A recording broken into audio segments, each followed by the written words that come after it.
માણસની આખી જિંદગી દાતી રહી પણ માણસ ન બન્યો.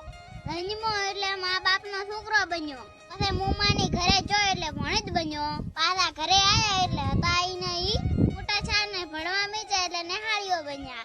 ભણી ગણીને નોકરી લીધી એટલે કોઈ વકીલ બન્યા, કોઈ પોલીસ બન્યા, કોઈ સાહેબ બન્યા, કોઈ ખેડૂત બન્યા, પણ મોણો તો ના બન્યા. આ બાજુ હાપ ને આ બાજુ કોટો.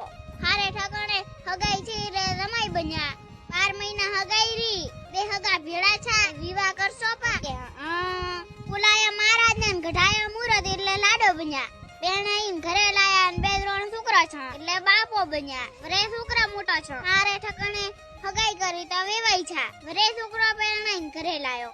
ઘરમાં વહુ આવી તો હારો બન્યા. વરે છોકરાના છોકરા મોટા છે એટલે દાદા બન્યા. એક દાડા બેઠા હતા ને દાબીને થયો હા તો ટેડ જઈ જાતા રહ્યા. તો ચીડે દાદા ભૂપાને બોલાયો તો કે તમારો બાપ તમને નડે છે.